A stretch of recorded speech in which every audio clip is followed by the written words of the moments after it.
treating her.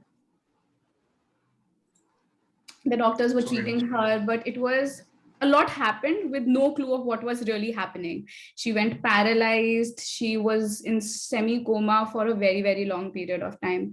And during that time, me and Bhavya started to basically dig into the brain. Are there any solutions to it? And start getting into this field basically. Unfortunately, in the month of November 2016, she passed away. And Newfany and our company Punktech are both dedicated to her. After that, I went into trauma, and I started having mental health issues.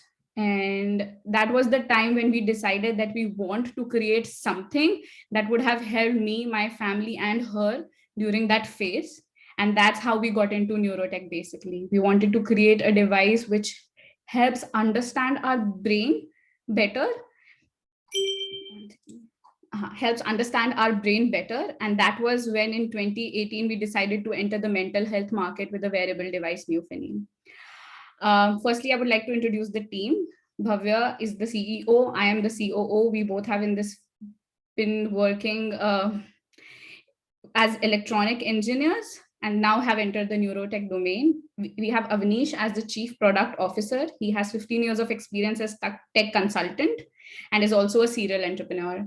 We have a neuroscience advisory board with Dr. Sushil Chandra. He has 35 years of experience in brain behavior and cognition. And we have Dr. Jeff Tarrant, which I think many of you might know. He's very known in this field with 25 to 30 years of experience in the same. And he is the director of Neuromeditation Institute in the United States. So before this, do we want to, Bhavya? Yeah, the reason I asked people that what they're working on and what kind of crowd we actually have. So we all have a certain education background in that, or we all are in the profession where we have an understanding of what stress could feel like. But there was a new definition. There's a new side or a perspective to it, which we wanted to introduce everybody to. Most probably the PhD people, those who are much more knowledgeable than us, they might know it already, but I hope it might add value to somebody. So there has been a study in 2015 in the Science Journal in US, which actually showed the whole process of how these distractions, the daily distractions and the use of, I'm not just going to say social media because it has become an easy target. It's just that how do we choose to even sit when we have a presentation tomorrow and do Netflix, or do these kind of have these kind of distractions around us, and how do they actually affect in creating stress or anxiety related disorders later in the life, which actually are not discussed that much. So what actually is stress? And everybody seems to feel that stress is a bad thing, or it is something which we have to avoid, but obviously it is not. It is a hereditary and a process which is available in our body to help us survive through the evolution. And the first thing which happens when you're stressed is that there are certain neurotransmitters which are being released in your body. After like 10-15 minutes or a couple of hours, they had to be flushed out, and you have to be normal and start working on a different basis. But now the stress and the stress inducing stress inducing technology, what it has done is, on a daily basis we are introduced to a small amount of stress which is not that big enough that it raises our heart rate, but in the brain it releases those same hormones, adrenaline and cortisol, sorry. So on a longer period, when you have these neurotransmitters constantly in your system, they can reduce the efficacy of your immune system, and which can later on lead to increase in susceptibility to different diseases. So we are not just talking that stress can cause you some mental disorders later in the stage. Not only that, but it also makes you susceptible to different physiological things as well. So sugar, diabetes, heart problems, these are the problems which are associated with stress, which we all have heard. but there's a background to it. And now just imagine that if you are somebody who, that you, after this call you want to take a break and you have a meeting after 30 minutes, can you actually, do you actually take a break, or do you plan for the forward meeting? If you are taking a break, that break has to be something that it actually switches your mind off and takes your mind, gives your mind the break it needs to actually form the summary or whatever you did throughout the day at the end. And this is what we feel is lagging in the current scenario, and this is what we plan to provide with Newfony. So Riya, now you can take over and you can give a brief introduction and then I'll jump in. Perfect. So basically, as Bhavya said, that we at Newfony believe in the unlimited potential of human mind. And today, especially in the last 2 years, we have seen that mental health is the second biggest problem that we've seen in this pandemic.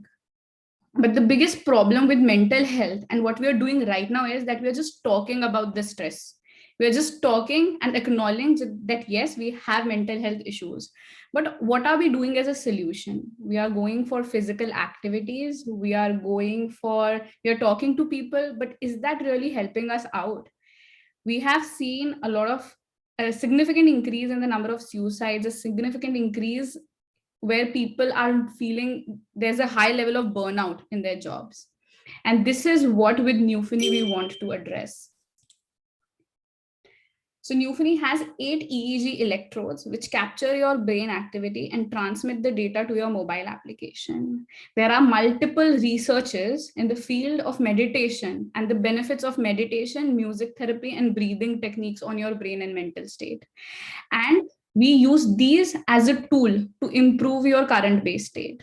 So while the mobile application has a machine learning algorithm which detects your current base state, we also recommend custom meditation techniques to improve and achieve the desired brain state. So you can use the device for anxiety, stress, sleep, relaxation, and improving your attention, basically your focus.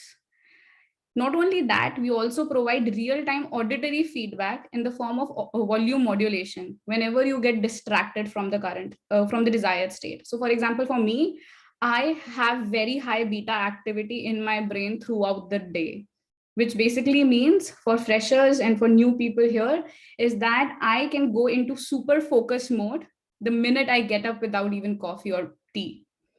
But it's also a very bad thing because at the end of the day, I cannot turn off my brain, which basically results in a little bit of anxiety, in a little bit of insomnia. And I also have PTSD, which basically means that mindfulness meditation does not work for me. I actually, when we were exploring this field 2 years back, I did mindfulness meditation and I had an anxiety attack. I wanted to literally damage the person in front of me. So this is what is important. And over a period of time, I've learned to gain control over my thoughts because as we know, sleep is very important. It's a reset to our brain. And if I don't sleep well, it will over a period of time impact my efficiency, lead me to a burnout. And this is the tools and the solution that we provide using Newfony. So what is our USP amongst all our competitors in the world? That we have 8 uniquely placed sensor locations, and we have an ML-based processing of the EEG signals to recommend custom brain training regime. So if here we have 30 people, not one of the brain or the characteristics of our brain and our brainwave patterns are not same, which means each of us require a different brain training regime. Maybe in the morning, we want to do a different kind of meditation to get into the focus mode. And maybe in the evening and the night, we want to do something else. And that's what Newfony can help you with. We have sensors. So most of you might know the advantages and the importance of each brain lobe, but I would like to still touch it a little bit. We have sensors in our prefrontal cortex, basically, which helps us in our focus, decision-making, and social behavior. So basically, this is where one of the parts where Newfony can train you.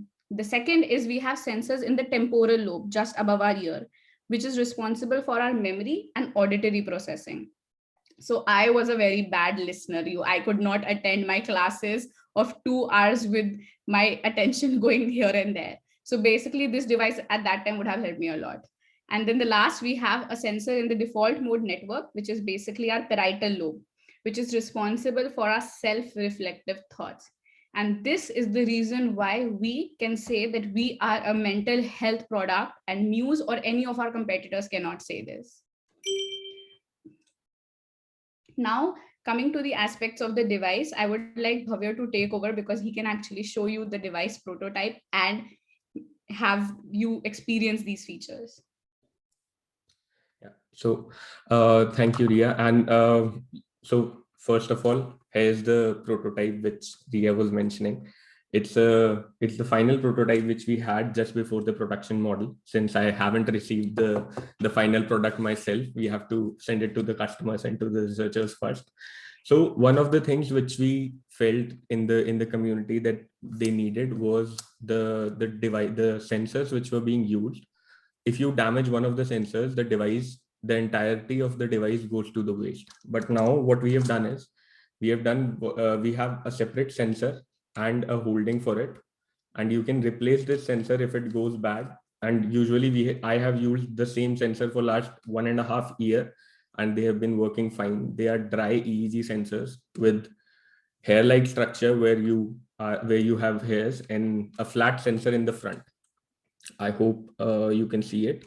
So, and to visualize what is the status of the device, you'll be getting LEDs in the front and a USB-C connector to charge the device, obviously. And the second, for the research community, which is looking for a higher sampling rate, which BLE and slower wireless protocols can't actually do.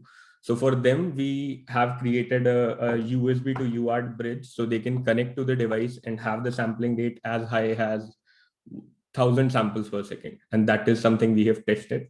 And I'm going to give you a demo. So let's move on to the next page where I'm going to provide you a brief demo of the device. Let me just put it over my head and give you an introduction of how it actually fits. So the two in the front, 3, the temporal lobes, and the reference electrodes. Sorry, somebody was saying something, I guess. Okay, so I'll continue. I'll give you the time to ask your questions. Don't worry. So then let me give you a demo. I've stopped sharing. Yep. 1 second.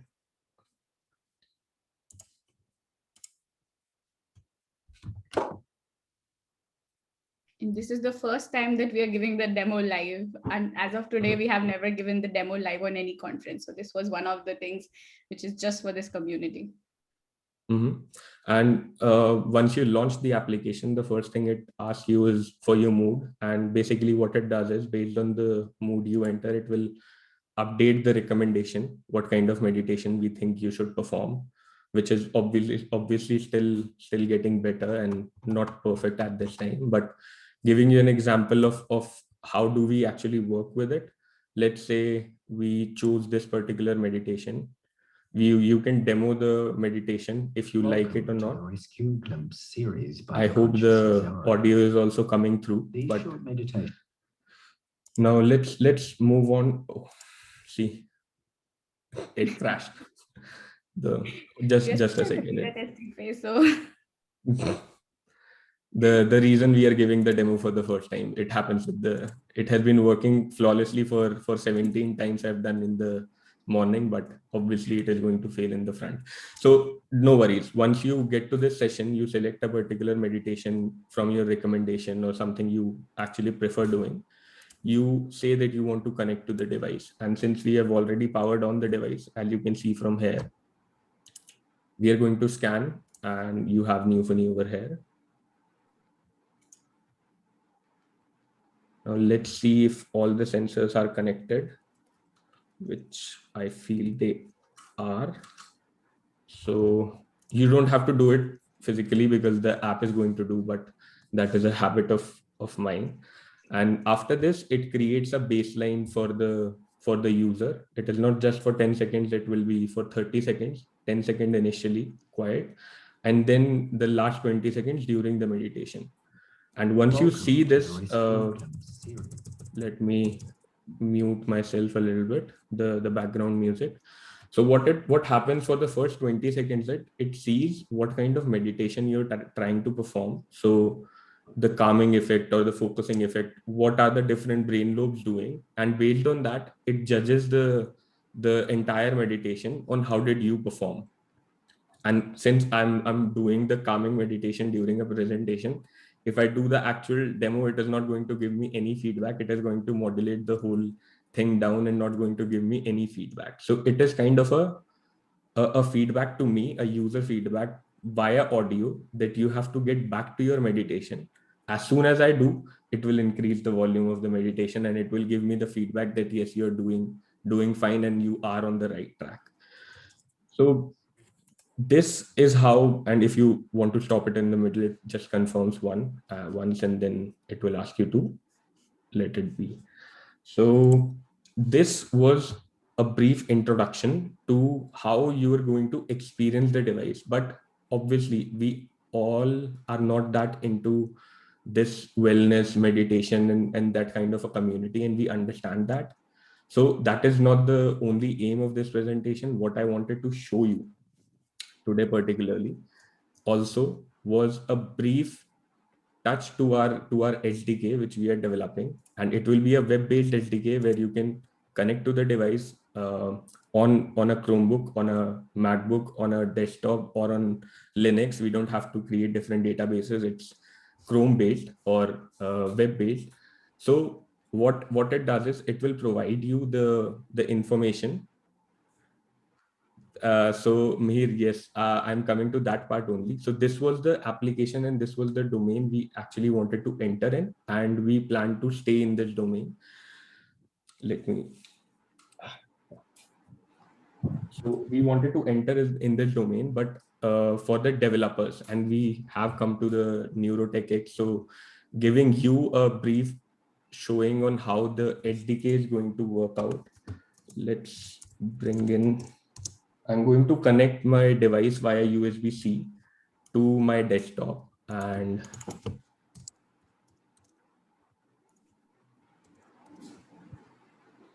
now this is where you can see that you start getting the raw data. It's not going to be just in the hex format, obviously, but it is just a demo that live from the device. You can connect it via USB or via BLE, and you'll start seeing the data running in as well. And let me keep it here. You can see there's a format to it. There's a packet start, packet end. The sampling frequency is 250 initially over BLE, which we obviously want to increase to 1000 if we are going over USB devices. And then it also have the accelerometer data, and for the newer one which we have been working on, we will be working on after this device, also includes a heart rate variability sensor. So just to answer the question if that was coming in as well or not. And in the SDK, you can think in a way that you are going to get a way where you can stream the data live. You would be able to see and experience the data when it is running live. Just a demo of this would be something like this, that I recorded the data beforehand. So now I'm streaming it, and you can see what are the artifacts and what are the things happening on the device, like on the application live. Not just that, you would be able to do it on an individual channel basis. So even if there is some application which we didn't thought of, because we have F3 and F4, T3 and T4, there are different applications to all those different lobes. So mood discrepancies, if we see that there's an asymmetry in alpha power of F3 and F4. I'm sorry if it is going too technical, but it is just going to be a small example. These things actually play a different role while you're analyzing the data. And if you get these information, and this won't be in this format, it will be in a software development kit where you can select what are the things you want to see, the power of it, spectrogram, and even we have included asymmetries. So the example which I was giving, it will also include asymmetries in the data as well. So this was a short demo of it, what we are planning, and we have started it for this SDK development around 1.5 month ago. And the first beta would be available in end of August or mid of August. Ria, can you go to the next sheet? And where I wanted to so I am seeing some of the comments which you're getting. So I'll start with the one where is it developer friendly? Can you go to the previous slide, please? Yeah. So what we plan to do with Newfony is that we have selected a particular niche for us, and that is the meditation and the wellness sector. But obviously we understand that with EEG you can go in multiple domains, and that we do not want and are not capable of doing everything. So what we are planning to do in next 2 years with our SDK is that we give you a platform where even if you want a different sensor, we are planning to include a couple of loose sensors, so you can put them on different lobes. Come to us, communicate with us, what is your application, how we can support the hardware, and our SDK is going to be included in that. Once you get the SDK, you have the access to the features which we are going to provide. So filtering, basic filtering, thresholding, epoching, these different kind of features which are already available and are pretty generic. Then specific to your application domain, since we have a couple of researchers in the neuroscience community, they are going to be working on different domains, and they are going to be publishing researches using Newfony. And whatever their findings would be keep on include we would be keep on including them in our SDK as well. Yeah, Ria, can you go to the next slide? And this is the price of the hardware which we have kept in India. And since we have developed it and worked on it in India, so the price of the device is pretty low. In outside, in worldwide, we are selling it for 599 euros, which comes out to be around 55,000 rupees. And since we don't have to worry about the customs and the shipping and whatnot, so the cost of the device is 35,000. The mobile application, whoever buys the device is going to be free for next 6 months, and the SDK, which will be officially coming out of beta in October, would be available for 3,500 rupees per month. But since Ria mentioned that this is a community which we want to promote, and we want to help the developers who are already here and want to try it out, this is the price which we are offering till the end of July, till the first beta comes out. If you can come to us, talk to us. There is no time limit, like you have to just do it in a couple of days. Take your time, talk to us, have a conversation with us. If you feel the device cost would be 30,000, and you will get the early access to the SDK. So by the time we are ready with our SDK, you would be ready with your application or your platform to be the first one to be hosted on it. And also you get a free month of the SDK in the month of October. So the month it launches, you don't have to pay the 3,500 for the SDK, and you would have the access to it for free. Now I'll take a few questions. So I know we have the Q&A part of it, but since it was 35K as per the website, okay, thanks, special. So I hope we answered it there as well. So one of the things which was a question was, how does it handle artifacts? So there are 4 major artifacts which we are looking into. And out of the 8 sensors for our application, we use 4 in our algorithm to detect ocular artifact using FP1, FP2, muscle tension and neck movement using T3, T4, and the accelerometer we have. Yeah, Aarti, I'll come to you. And the fourth one are the electrode pops. So we actually have a part where we see what impedance is, what is the impedance of each sensor, and if it goes above 100 kilo ohms. So on an ideal scenario, if every sensor is touching, the best we have recorded without any gel is 22.5 kilo ohm. So, and the threshold is kept at 100 because the CMRR of our amplifier is around 500 or 700 mega ohm. So that would be good enough to handle that kind of impedance. If it goes worse than this, then you get a nose that there's a pop in the electrode, and if the reference electrode goes back, there's a re-referencing model which will be coming in the HDK, hopefully in a couple of months. So if it launches in October, it will be available by the end of the year. Are binaural beats used in the meditation stage to achieve the desired state? So right now we don't develop. We are a platform where we ask different meditation providers to come to our platform, and we don't want to say that we don't want to give you the access, or we don't want it is just a meditation device, or it is just has to be guided. It can include binaural beats. It can include these neuropsych NSPs.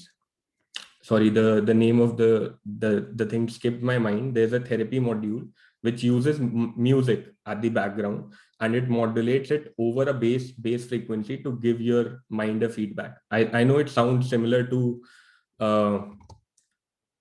it sounds similar to binaural beats, but it is not. It is a different therapy type. Now the next question is, how do you handle different head sizes? One thing, let me show you. So it is not going to cover all 100% of the head sizes, because believe me, developing a hardware is a very costly thing. So we did a survey on, I guess, 5,700 people in India and in Europe, because we didn't have anything in US. So to get a good reference, and our device is capable of covering 81% of that population using.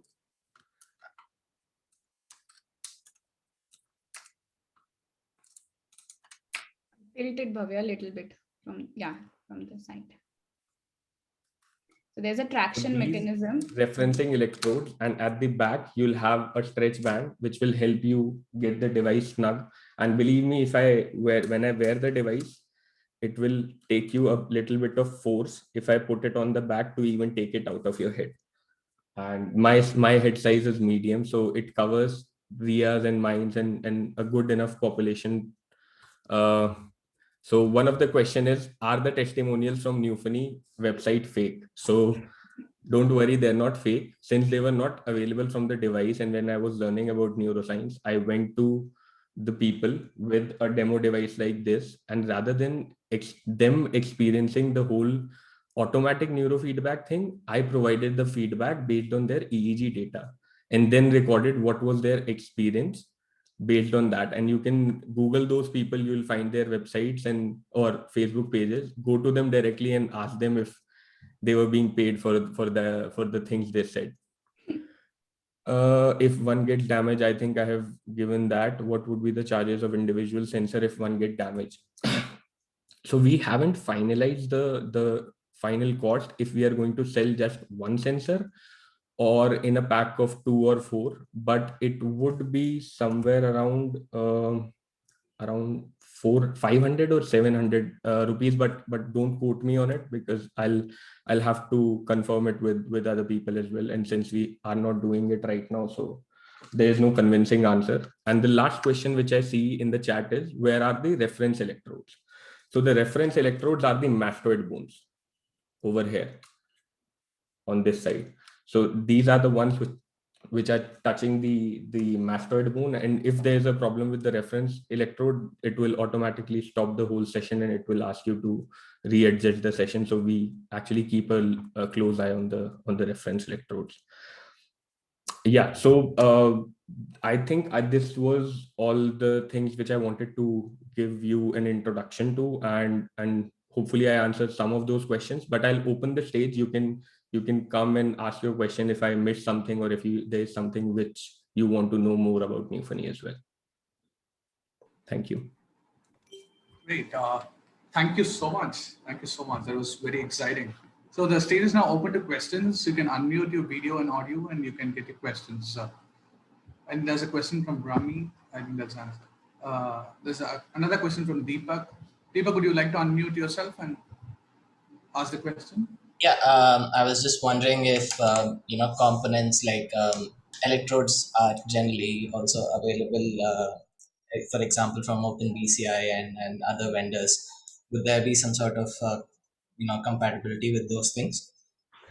Actually, there would be, but I would say that let me show you the sensor housing.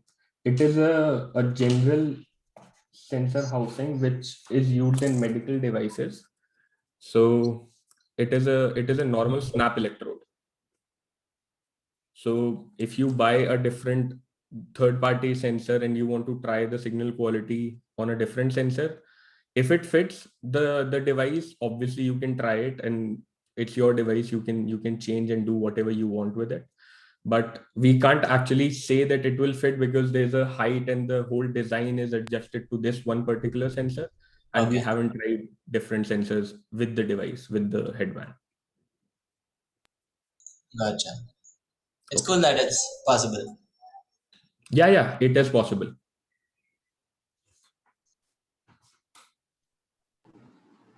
So the next Hello? question, yeah, it's Priya, right?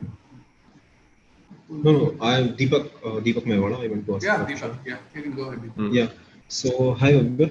So, I want to ask, like, you're claiming that it will suggest something. So, is there any kind of research paper which are like suggesting the results, like which are having any kind of proof or something? Or can you say something about like what is happening after collecting the data? Like, is there some machine learning algorithm or something? What is happening behind the scene? That the technicality that I want to know.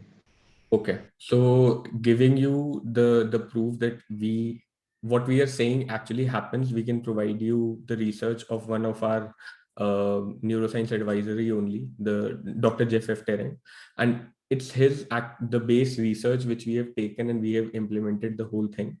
So he says that different meditative practices have different cognitive reactions on your brain, and he has divided it into multiple categories. So based on that, we are trying to implement. Now, if you say how does your device particularly implements that and is there a efficacy model for it? At this stage, no. But there's a research which is going on, and Dr. Sushil Chandra is heading that research. So he is the one who's checking the efficacy, and he's comparing our device with our competitor and a gold standard device as well. So you will have that research hopefully by the end of this year, where you can compare the signal quality and the efficacy of the device as well. And I think I skipped another part of your question. Can you please repeat that?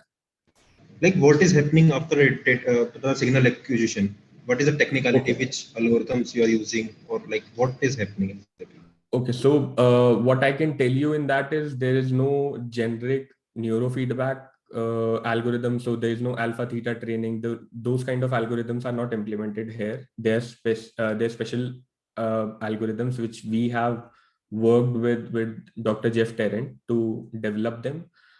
So what it does is after doing the epoching and filtering and all the signal processing part, it looks at different brain lobes and their interconnectivity. Interconnectivity is still not included. So looking at the power of different brain lobes, it sees that if there's a change in the default mode network, because default mode network is usually associated with self-referential thought. If you're involved in thinking, or even if you're planning what you're going to do next rather than doing your meditation, so having a higher frequency pattern at the default mode network is usually not the ideal part to go. But obviously there are meditation practices where you have to think about yourself or attend to your thoughts or your body parts. Then in that scenario, obviously DMN would be higher. So keeping all the meditations we classify them into different categories, and based on that, we provide you the feedback based on them. I can give you an example of focus meditation. So if you're doing breathing focus meditation, if you're focusing on your third eye, it's usually seen that the frontal midline power of beta power and the gamma would be much higher, and it is asking your body or your mind to attend to that particular stage. And if there's a certain change in the band power or it goes below a particular threshold, then the auditory feedback comes to you in a way that we reduce the volume to give you a signal that you're going away from your track and you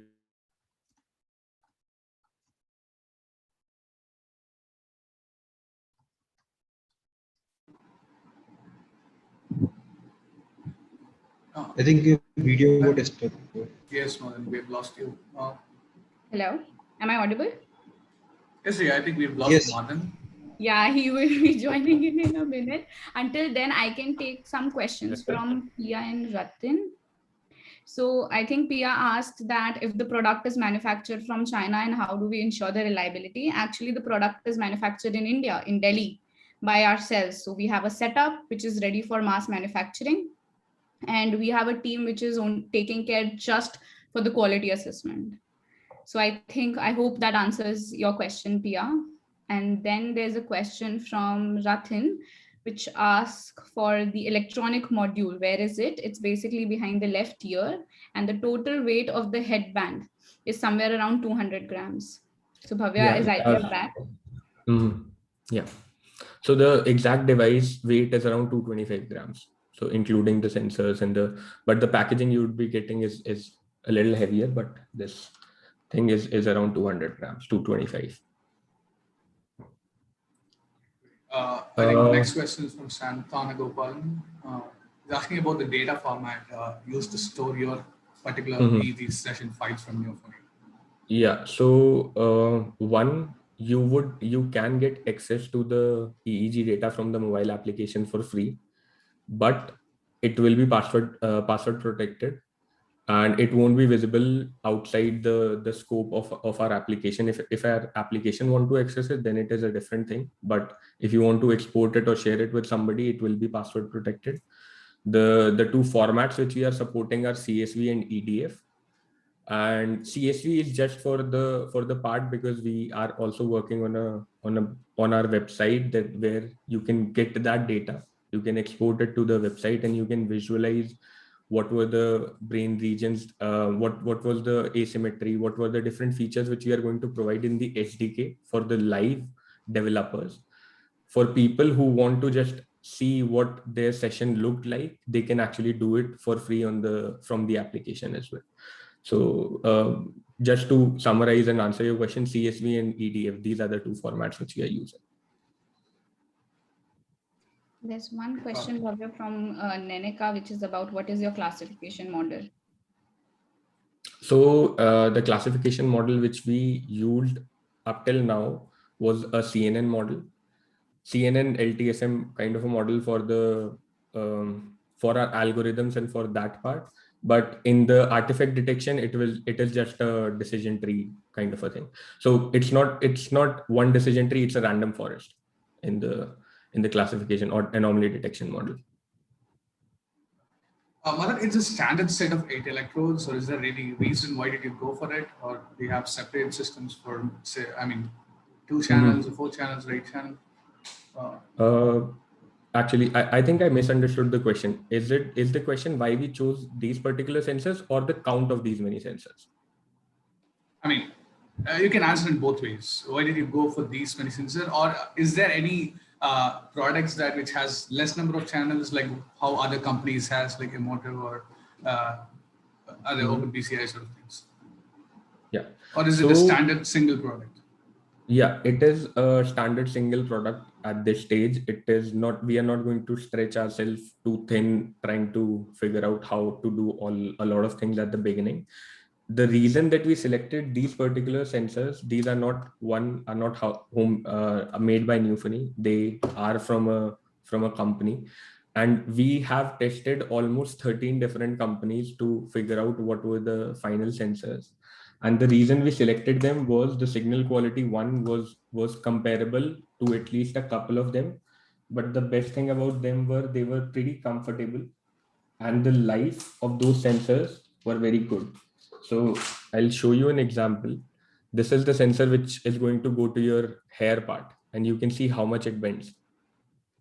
And the only part at the top, AGCL coating at the top, is the thing which is going to collect the data and be without any gel or cleaning or processing part. So if you're wearing gel, then it is a different scenario.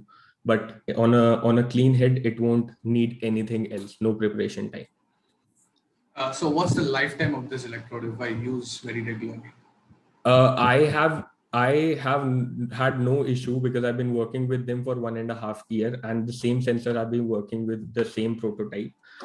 The lifetime, I can give you a reliability documentation if you need, that how we have tested them, because in the end you're not going to rub those sensors on concrete, or we're not going to throw them on a regular basis.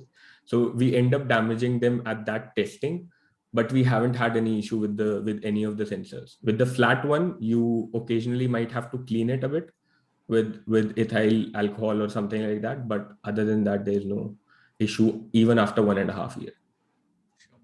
The reason I asked is like heard from people complaints about problems coming with the electrodes, the sensors, and if they go for exchanging or asking for directly to the company, they're not responding or not getting exchange of sensors. So there is a problem over there with other machines. So I just wanted to confirm that it doesn't happen with me. Actually, one thing is that our whole team, our whole setup is in India. So there is no manufacturer sitting outside. There is no electronics which is getting manufactured from outside. Even though it is being done for this phase, because of the COVID situation, we had to move outside for the electronics part. But the first initial devices which we made were made in India entirely, starting from plastic to molding to manufacturing to assembly. The whole thing is done in India. And the sensor part, we already have people who are going to be attending to the people who bought the devices. And if you are still figuring out a problem, so on our application, we see what was the impedance of each session. And if we see that impedance is constantly bad, we will reach out to you and ask you if there's a problem with the device. Initially, we can't offer that everybody goes out to your home and they're going to check it out. So we'll ask you to ship it to us and we'll cover the cost for it. We'll check it, and if they're damaged, we are going to replace it without the cost. But if there's a physical damage being detected on the device, then it is a different scenario. But it will be taken care on our end, that you don't see, because not everybody is going to be working, checking the signal quality every day. How is the sensor working? So on the back end, we have that infrastructure which is going to support you in that terms as well. Got it. Thank you. Thank you so much. I think there are a few questions again. I think there's a question. I had a question, but should I wait for you to address those written in the chat first, or? I think you can go ahead. We can go with the chat questions next. No problem. Okay, thank you. So I had a question regarding the interface, I guess, between your application and the device. So from what I understood, the neurofeedback, right? So it works with the feedback, right? So is that feedback specific to the kind of resources you introduce through your application? Or theoretically, if I come up with, say, a particular song that I have researched induces the kind of meditation that I want to, and is also supported through your classification models. So would the device potentially be able to detect that for me as well? Actually, we haven't tested that pretty much low, so we can't say that it will work 100% of the time at this stage, but we are working on that problem, because on the application, it is available on the App Store, so you can give it a try as well. There's a button which is called import music, so you can import your own music to the application, and if you feel that works for you, hence the baselining activity is done 10 seconds before the meditation and 20 seconds during the meditation. So we can figure out what kind of activity, because initially when you sit for the meditation, the first 2-3 minutes are the best, ideally what we have seen. And then there comes the distractions and the thoughts and then going back and forth. But the initial couple of minutes are like the best you would be. And then slowly you start to improve from there. So in that 20 seconds, we are going to figure out which algorithm of R is going to judge the feedback. And if it doesn't work at the end, you'll have a way to inform that to us. And if it is being informed to us for a couple of times, we'll take that into our query and we'll try to improve on that particular music as well. So it is not that we can cover all the music at the time. We are working one-to-one with the providers who have the music on the platform. But since that question is exactly why we wanted to have a thought for that as well. So we are planning to do that or to support that in the application. Okay, that's really interesting. It clears out. Thank you. And just I'm not sure if it's a digression, but I feel it's a little bit related. You mentioned the baseline and how you detect that right before each session, because of course it will be different for the kind of types we choose. So I also, of course, every person has a different baseline as well, right? Every Yes. individual has that. So is that, I mean, does the algorithm take that into account, because the resting alpha frequencies for people who are anxious are a little different. So for them, how well they performed would be a different bar, right, as Yeah. compared to others. So it yeah, just that. How, do you take that into account, and how is it through the individual baseline? Actually, it's not just individual, it's personal baseline for every session. So even if you keep using the device for 6 months, we are not going to assume that your baseline or your threshold could be this. For every session you perform, for that every session, we include 10 seconds before and 20 seconds during the meditation. That is the idea, that even the same person in a day, after a meeting or during the night, can have entirely different brain patterns. And if certain events happen in your life which can alter the physiology of or how the EEG data is looking, we don't want to judge based on the so we don't want to create a EEG biometric kind of a device that it detects that it is you who is using the device. You can give the device to your friend or to your mother or to your sibling, whoever want to try it out, and for them it will be entirely a new session and entirely a new experience for them every time. That's actually a really interesting approach, because mostly when companies talk about neurofeedback, they also like to tap into the amount of data that they now have for one person across many sessions, and leverage that to classify better. But that's a very fresh approach. Thank you. We'll see that how that works out, but fingers crossed. All the best. I hope it works out well. Thank you. Thank you. Yeah. Thank you, Nikhil, for the question. We have some more questions. And if I group 2-3 questions, I think it's based on the research publications and artifact detection or any other research publications that you have regarding neurofeedback. So don't, as I said in the previous answer as well, don't worry about the research. I know it's important to make that judgment, but the research projects are already started. So we have the hypothesis and the questions, but because of the lockdown, the research got pushed at least for a couple of months. But we are planning to complete it at least by the end of this year. So you have a couple of things. How good are artifact rejection? We are not doing artifact reduction. We are doing artifact rejection. And how good that works, and how are our sensor quality comparable to different devices. These are the two researches which we are working on, and we have been planning it for last 3-4 months, but we'll resume them as soon as possible. As soon as possible it would be, because of the COVID situation.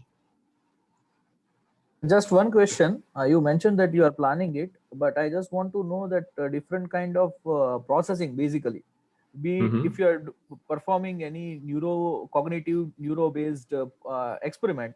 So at least you need multiple epochs. Then you have to create the epochs. You have to remove the baseline, and then you have to repeat it, and like that you will be doing using all this signal processing, or whether it's event related potential or anything. So my question, will all this thing will be, because it will take a lot of computation power. So will all this thing possible in your app itself, or because you from data your EEG you are directly sending it to your app, right? So I just want a confirmation regarding that what would be the computational capacity of your, or all this kind of, because see there are many problems which require a huge batch file processing and all this thing. So is there any way you are going to, add laptop or something into the picture in between, or your app would be able to handle all this thing? What's your plan about that? So there won't be any cloud access. So it won't be streamed to the cloud, the computation done there, and then the result shown to you. The initial processing, and that would be done on the mobile app. And we know the limitation of that hardware. That's why we are not promising the entirety of the neurofeedback session, we are going to compute on those different all 8 sensors at the same time. For every algorithm, we need a couple of those sensors. So we select what are the active sensors, work on them. So we filter out like 70% of the data for all of the data which we are getting. We are just using 20-30% of it during our processing at one state. So for one meditation, this 30% is required. Then for other one, there's another 25-30% of the sensors which are required. Based on those algorithms, we have selected these 8 sensors. So not all of them are going to be working at the same time. Now coming to the whole picture, that's why we are making an LTK, because we know one thing regarding the ERP, since we don't have any SMR sensors. So I don't know how much the ERP related research would be possible on this, because we were more targeted toward the wellness and that kind of a market. But even if somebody wants to do that, you have the capability to select the size of your epochs. So starting from 700 millisecond, you can go up to 2 seconds, 750 millisecond to 2 second. It can be overlapping, non-overlapping. It can be, you can change the sampling frequency. You can change the sampling frequency maximum value. You mentioned 250, right? For now. No. Maximum frequency would be 1000. So once you'll be 1000. getting the LTK, not on the app. On the app, it is maximum. It is 250. For the LTK, it is 1000. I see. Okay. Thank you. Thank you very much. Yeah. Sorry. Thanks. Any other questions? I think you can unmute yourself and get to Mark. So there's another, is the data processing done in device or in cloud? So I think if not your own study, any outside studies. So outside studies, we can provide you that. That's not a problem. If you can provide them to us in a single questionnaire, that these are the things, if you can validate what you're doing is actually scientific or there's a scientific basis to it, that we can do without any problem. But replacing the gold standard device now with Neophony and performing, replicating the whole whole study is the part which is missing. So that is the key which I was saying that would be resumed as soon as possible. But providing you those studies where we based our research or our device on would be available to you. So that's not a problem, or can be available if you are interested. Great. I think, yeah, so since you have answered the question, most queries were related to research publications and technical details. So if even after the presentation, if you could share more technical details about Neophony or any other scientific evidence that you have done, it will be really helpful, I think, for the attendees also to have a look at it. Sort of white paper sort of thing. Because that's definitely possible. I'll ask Riya to share her email address or a contact information from our side. So whatever questions are required from the community, if we can get that, I'll take some time off and I'll answer them. Or even if you post it in the Facebook group, I'll try to answer them as well on the Facebook page itself. So whatever you feel more comfortable. Sure, I think. Riya, are you on the NTX India Slack channel? I think if you're there, I think that would be very easy. I think I am there, but I can connect with you and then we can make sure that we are both okay. So that. Yeah, that'd be good. Yeah, okay. So I just want, like, since you mentioned technical and other scientific questions you sent, and then if you have any questions, I could ask them.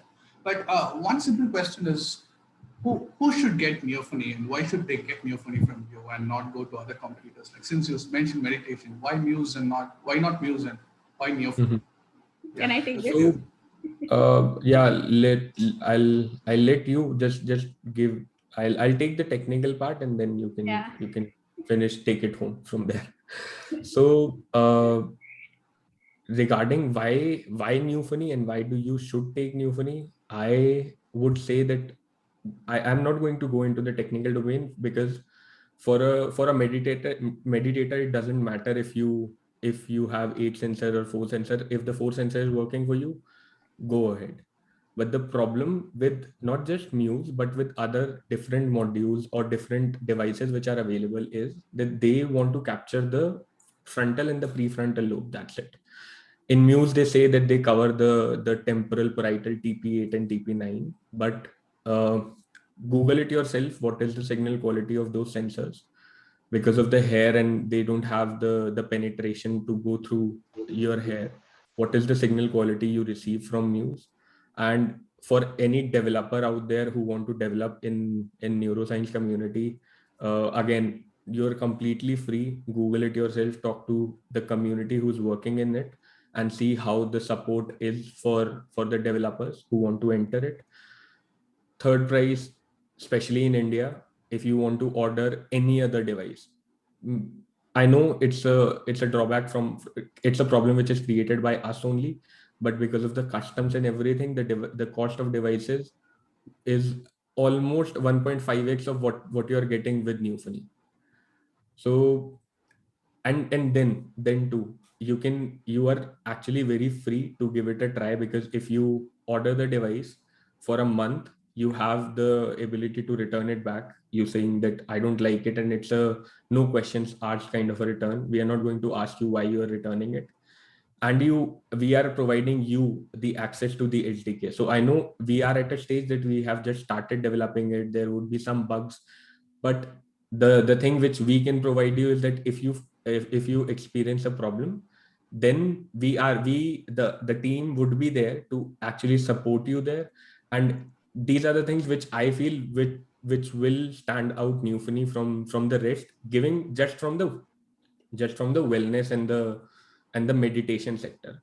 From a developer sector, I can go on again, but I'll leave it for Ria to actually answer that now.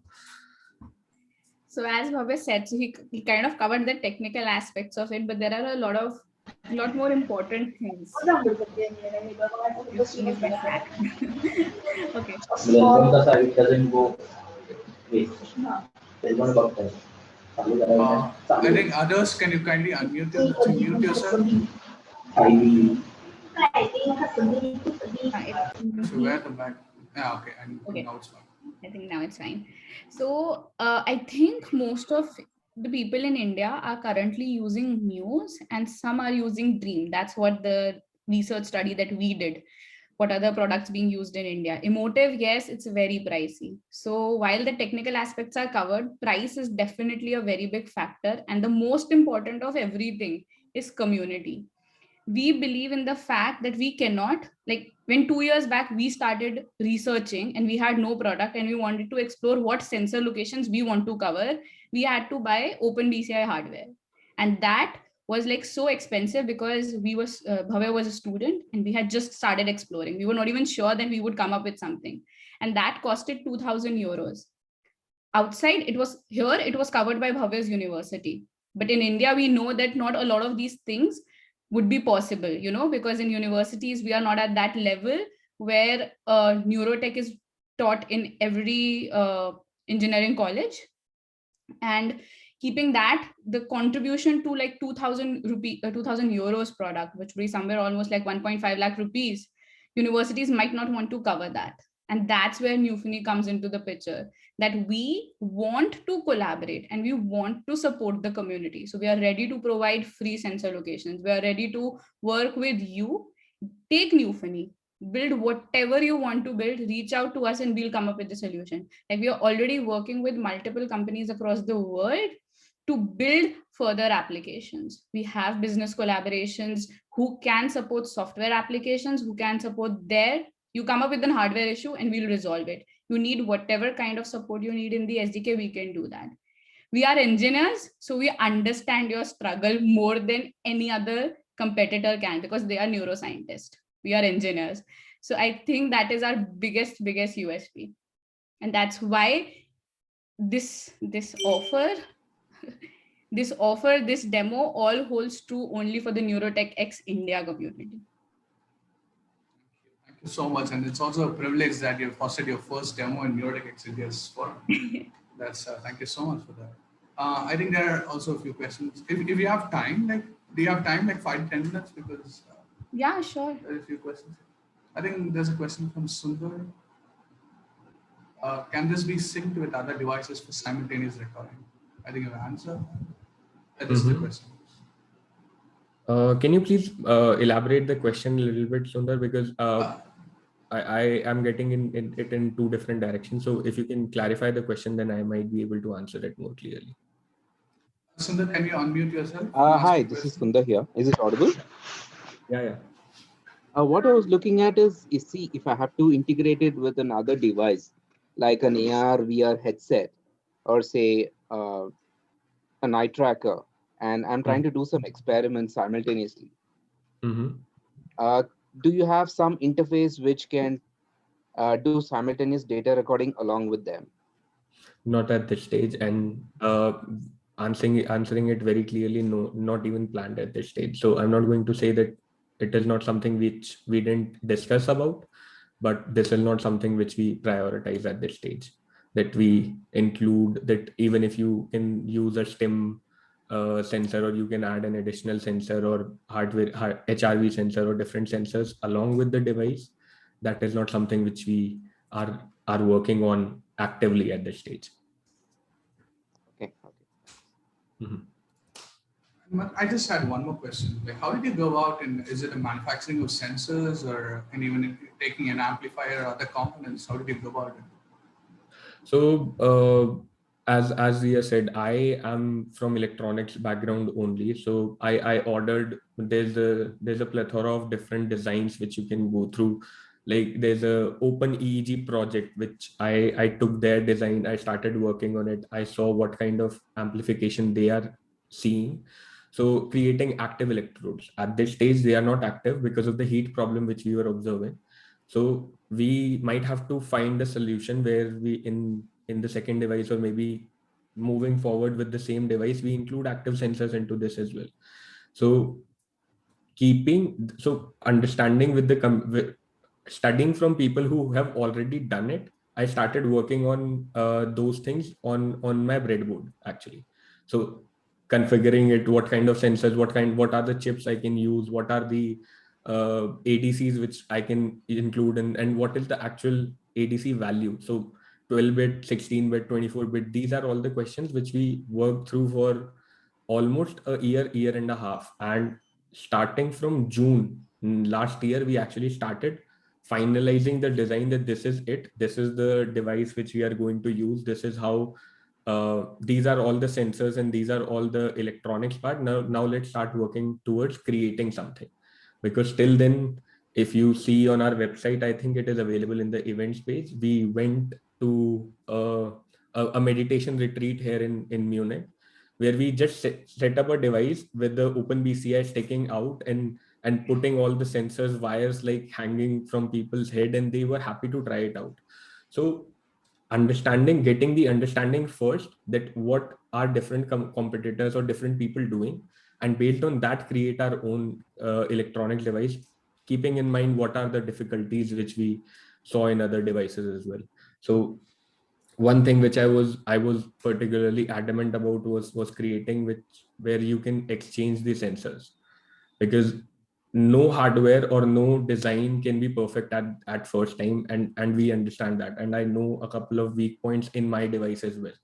So if you experience that even after spending that kind of a money, then what I can offer you is, if you break a particular sensor or something happens to it, we give you the freedom that you can try it out, and it's a open sensor type, a snap electrode, so you can use different sensors. Obviously, as I said, the location might not allow different sensors to go in, but if you can push them out, or open your device and try out very wholeheartedly, so you can do that, obviously.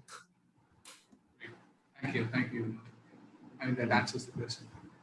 So there's one other question. Jam, do you want to unmute yourself and ask the question?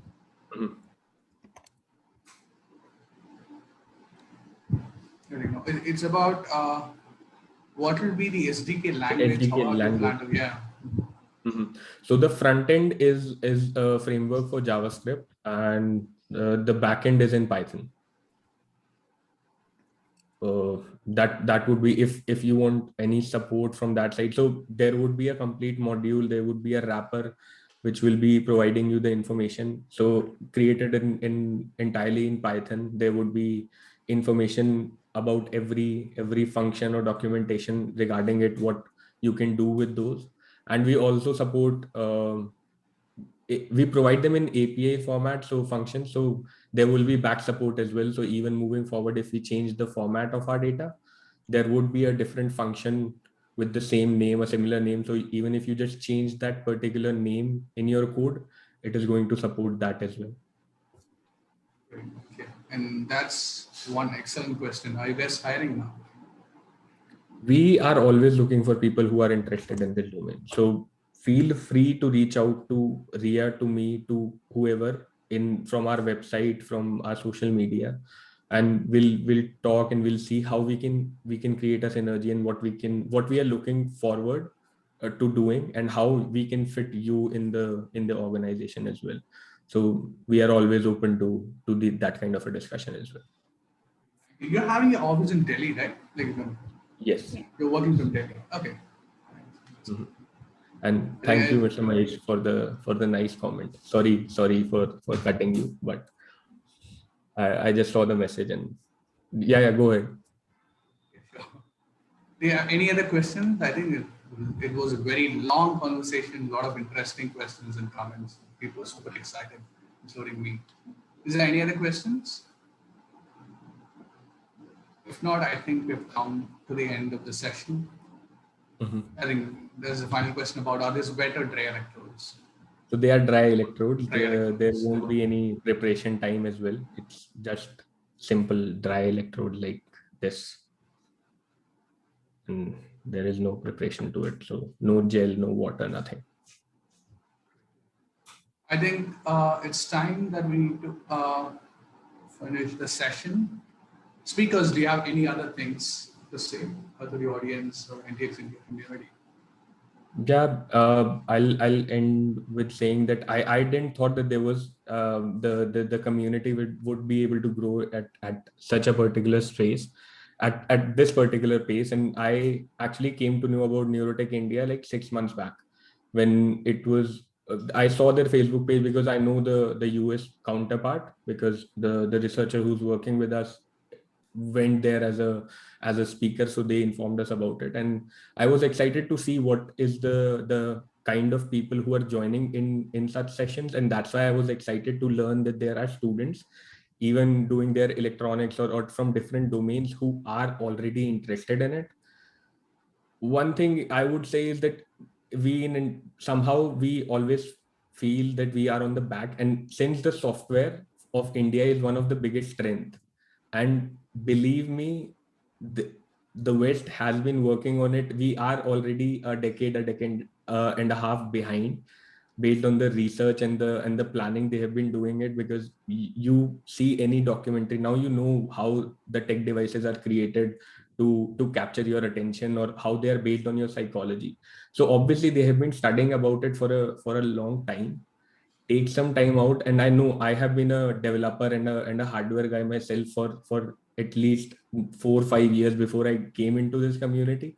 But once you start getting interested by this, or you start exploring that part, what you can do with just the brain and see the experience of people, I'm pretty sure you won't be able to go back to it. So thank you everyone for joining, and I'm actually very happy to see the mix of people who are available here to attend. So even from IISc Bangalore, there's Dr. Mahesh, I guess might be working on his PhD, because there's one research postdoc friend of mine who's in IISc working in neuroscience.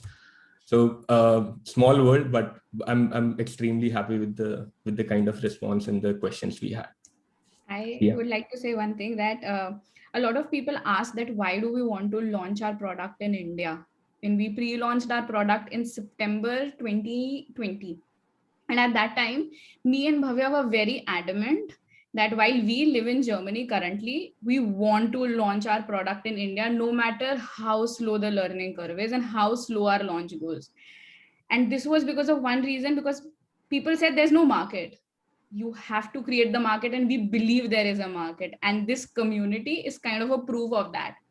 So cheers to everybody who's struggling through, because I see we are a very small people in the whole country and we did struggle through, but it feels so right because I think this community was launched in October, right? Right, Karthik? Yeah, it's in August, around August 2020. Exactly. And that was the time when we were also launching. So when we got to know about this, and this is what we use as our, let's say, why India, you know?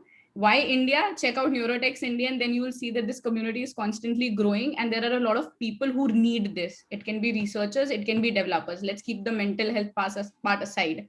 But why should India, why should we be a German product or we be a European product? We are proudly manufacturing this in India and we want this to be, and this is now, we ended up being India's first, but that was the target, that we are not going to wait another 5 years for a product to come out from India, you know? We are a part of it and we want everyone to just reach out to us, any idea, any collaboration, job, research, development, usage. We are open for it. Like, we would love to help in any possible way. First of all, thank you so much. And that's really exciting on your vision to launch it in India first. First of all, personally, I'd also like to encourage all of you to give a big kudos and to Neophony, because they are an Indian startup and it's our responsibility to encourage Indian startups and entrepreneurs. I think a lot of kudos coming up. Thank you so much, Ria. And I think you can always get in touch with Ria. I'll also talk to Ria and get her on NTX India Slack so that we can hope, if you're on Slack, and also you can get in touch with Neophony. And also there are certain links that are posted in the chat section to get engaged with the NTX India community so that we'll keep you updated.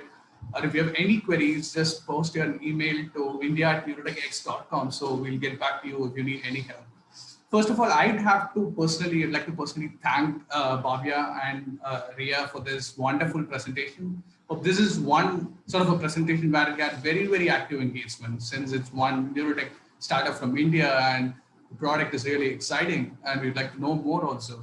So thank you so much for that. And personally, I really got inspired by Ria's story into entering into mental health.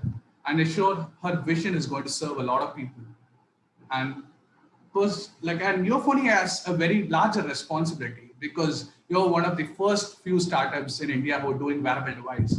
And to the world, Neophony is going to be an ambassador for Neurotech India, Indian ecosystem. The Neophony has to also hopefully I have complete trust with Bhavya and Madan that you're going to represent India to the global community very impressively, and hope we also attract a lot of global community members to look out our Neurotech ecosystem. First of all, thank you so much for that. And I also have some exciting news for you. Now, Neurotech India ecosystem is having a hyper growth, and it's going to have a very hyper growth because we have sort of a very extended members and volunteers and team right now who are passionately willing to advance the progressive neurotech ecosystem in India. And not just that, we're also about to collaborate with professors from IITs, IIScs who are in neurotech, neuroscience, cognitive sciences, and different universities in India, and also different colleges, so that we can sort of rapidly get neurotech ecosystem in India and advance the progress. There are a lot of people interested. The one thing they're looking for is to get a platform where they can communicate and sort of have a collaborative nature in doing things with each other. I think we are pretty sure that Neurotech India is going to provide that platform for all the enthusiasts over here. And it's going to be really an interesting year next year, I hope. So we can assure that Neurotech India is going to work with Neophony and is going to support in every way as possible. We have not just good network in India, but also with NTX global community and sort of different people. Hope you're also aware that we've got some great excellent speakers like Rian Feet from Kernel and David Eagleman, and we have got some excellent speakers. We're in good touch with them. So it's our responsibility as a community to support Neophony, since you're the first sort of an Indian neurotech startup. And hopefully this collaboration goes very well. And Ria, we can also talk in the next week regarding the collaborations and stuff. So hopefully it's very exciting. Thank you so much for the session. And hopefully we're also expecting your presence in other sessions and supporting Neurotech India community as much as possible from your end. Thank you so much. Thank you so much. Thank you everybody for joining. Thank you. Yeah. There's a lot of wishes coming for Neophony. So all the best. We're looking forward to further updates, and we need to prove as a country that we can do something really good and very equal or even more impressive than other competitors in the global markets. I think as India, we're all together and we're always there to support you. Definitely. In the next 1 year, we'll see a reverse in the market and the way neuroscience is taken care all across the world. We'll reverse the map. Sure, we're going to do that for sure. We're going to work together. Definitely. Thank you. Thank you, Manu. Bye-bye. Bye.